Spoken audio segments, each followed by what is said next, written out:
नमस्कार साथियों। आज का जो ये प्रकरण है राष्ट्रीय पाठ्यचर्या 2005 और हिंदी भाषा शिक्षण, यानी हम लोग देखेंगे एनसीएफ 2005 को। तो एनसीएफ 2005 में हिंदी यानी वहाँ पे हम लोग देखेंगे सभी भाषाओं के लिए। अगर हम लोग देखेंगे तो हिंदी ही नहीं, जो भी कोई भी भाषाएं हैं सभी को एक जगह समेकित किया हुआ मिलेगा हम लोगों को। समेकित का तात्पर्य ये है कि कोई भी भाषा हम लोग देखेंगे, चाहे हिंदी हो या अंग्रेजी हो या उर्दू हो या संस्कृत हो, जो कोई भाषा है उन सभी भाषाओं के लिए अगर हम देखेंगे तो पेडागॉजिकल एस्पेक्ट एक ही जैसा होता है। अगर हम डिडक्टिव मेथड की बात करेंगे या आज्ञात्मक विधि की बात करेंगे, निगमन विधि की बात करेंगे, जो भी इस तरह की विधियां हैं वो सभी में एक ही तरह की देखने को मिलेगा। यानी बच्चों में भाषा का जो विकास होता है वहाँ के वातावरण के आधार पे हम लोग विकास हम लोग को देखने को मिलता है। यानी जैसा वातावरण है बच्चों का वैसा ही भाषा विकास होगा। ठीक है। अगर कोई आप लोग देखते होंगे किसी सोसाइटी में अगर लोग हिंदी बोलने वाले हैं तो बच्चा हिंदी अच्छा बोलने लगता है। अगर किसी सोसाइटी में इंग्लिश बोलने वाले लोग हैं तो वहाँ बच्चा इंग्लिश बोलने लगता है। तो उसी के आधार पर आज हमने ये PDF लिया हुआ है, राष्ट्रीय पाठ्यचर्या 2005 और हिंदी भाषा शिक्षण। देखें, इसमें एक एक बिंदु को हम लोग पढ़ते समझते चलेंगे। किसी बच्चे या बच्ची के व्यक्तित्व निर्माण में मातृभाषा का महत्वपूर्ण योगदान होता है। यानी कैसे? अगर हम लोग देखते हैं, जैसे आज भी यदि आप हो, अगर आपसे बोला जाए कि आप ट्रांसलेट करो, अगर आपको बोला जाए कि इसको इंग्लिश में ट्रांसलेट करो, अगर आपका लैंग्वेज हिंदी है तो पहले उस चीज़ को हिंदी में आप, या आपको कहीं कुछ बोलना है तो पहले आप उसको अपने लैंग्वेज में आप लाते हो, फिर उस दूसरे लैंग्वेज में जाके ट्रांसलेट आप करते हो। यानी मातृभाषा का महत्वपूर्ण योगदान है। किसी भी भाषा को सीखने के लिए हमारे मातृभाषा का महत्वपूर्ण योगदान होता है। भाषा के इस रूप को बच्चे या बच्ची अपने माता पिता परिजनों से सुनकर और उस माहौल में रहकर अनायास ही सीख जाते हैं। यानी उसमें किसी को भाषा सिखाने की आवश्यकता नहीं है, बच्चा खुद ब खुद सुन करके अपने सोसाइटी के लोगों से, परिजनों से सुन के, माता पिता से सुन करके उन भाषाओं को सीख लेता है। कहीं वहाँ पे आप देखते हो कि कोई भाषा अगर बच्चा बोलना अगर सीखता है तो क्या कहीं उसको प्रशिक्षण की आवश्यकता होती है? बिल्कुल नहीं। वे जब स्कूल जाते हैं तब उनके पास इस भाषा का समृद्ध संसार होता है।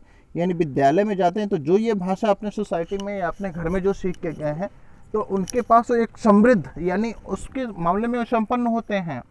संपन्न यानी उनके पास एक भाषा की यूनिट अच्छी तैयार होती है।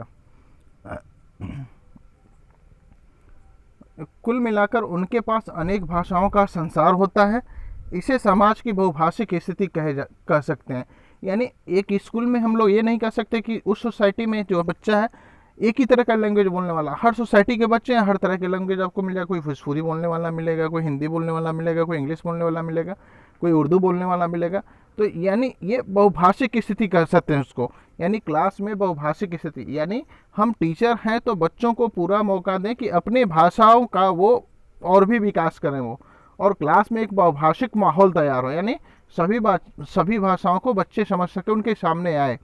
दरअसल बहुभाषिकता भारतीय समाज के भाषा बोध की रचनात्मक सच्चाई है। वह हमारी परंपरा और संस्कृति का अभिन्न अंग है। जैसे हम लोग बात करते हैं कि अगर हम लोग केरला में जाएं तो वहाँ पे केरला लैंग्वेज मिलेगा, तमिल में जाएं तो तमिल लैंग्वेज मिलेगा, कन्नड़ मिलेगा। यानी हर जगह का एक अपना लैंग्वेज है। हिंदी है, जैसे आप यूपी से तो हिंदी यहाँ पे अच्छी बोली जाती है। हिंदी में भी जैसे हम लोग बात करते हैं कहीं ब्रज वाला हो जाता है, कहीं खड़ी बोली हो जाती है। तो यानी इस तरह का जो लैंग्वेज है, यानी बहुभाषिकता का माहौल हम लोग को देखने को मिलता है। माहौल बिना जिम्मेदारी, इस माहौल में ही विभिन्न भाषाई कहलों को विकास संभव है। कहना न होगा कि हिंदी शिक्षण का दायरा इतना व्यापक होना चाहिए कि उसमें उल्लेखित सारे सरोकार शामिल हों। भाषा बच्चे बच्ची के रोजमर्रा के जीवन का हिस्सा है। यह समझे बिना स्कूल में हिंदी शिक्षण का कोई अवधारणा नहीं बन सकता। यानी भाषा शिक्षण के लिए स्कूल में कोई कार्यक्रम शुरू होता है तो हमें बच्चे की सहज भाषाई क्षमता को पहचानना और समझना होगा कि भाषाएं सामाजिक सांस्कृतिक रूप से बनती हैं एवं हमारे प्रतिदिन के व्यवहार में बदलती हैं। 2005 राष्ट्रीय पाठ्यचर्या की रूपरेखा NCERT दिल्ली जो, इसमें क्या दिखा हुआ देखा जाए हम लोग, हिंदी अनेक रूपों में प्राथमिक बच्चे व्यक्तियों के जीवन का हिस्सा बनती है। कहीं वो माध्यम भाषा के रूप में तो कहीं विषय के रूप में। यानी हम लोग देखेंगे हिंदी जो है बहुत जगह जो है मातृभाषा के रूप में इसको यूज होता है, यानी हम लोग देखेंगे, और बहुत जगह ये एक आपका अनिवार्य विषय के रूप में है ना। बहुत से जगहों पे अनिवार्य रूप से आपको हिंदी पढ़ना है, यानी किन्हीं न किन्हीं तरीकों से हम लोग को हिंदी पढ़ना है। इस तरह हिंदी शिक्षण को केवल साहित्य तक सीमित करना, उसके व्यापक दायरे को संकुचित करना होगा। विभिन्न विषयों के अध्ययन के दौरान समझ अवधारणाएं भाषा में ही बनती हैं, लिहाजा अन्य विषयों के अध्ययन के दौरान ही भी हिंदी की भूमिका है। राष्ट्रीय पाठ्यचर्या इसे विशेष तौर पर रेखांकित करती है। भाषा शिक्षण केवल भाषा कक्ष तक ही सीमित नहीं होता।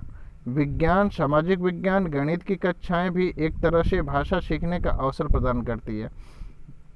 यानी जो भाषा है ये नहीं हम लोग कह सकते कि उसको हिंदी पढ़ के ही सीखा जा सकता है, यानी इसके लिए बहुत से ऑप्शन है। यानी विज्ञान से भी आप सीखिएगा, सामाजिक विज्ञान से भी सीखिएगा। यानी अगर सामाजिक विज्ञान पढ़ना है तो किसी न किसी लैंग्वेज में हमको लिखा हुआ मिलेगा, हिंदी या इंग्लिश या वहाँ का जो लैंग्वेज है, तो उसके थ्रू भी हम लोग सीखते हैं, है ना। वैसे ही हर विषय के लिए हम लोग कर सकते हैं। एक तरह से भाषा सीखने का अवसर प्रदान करता है।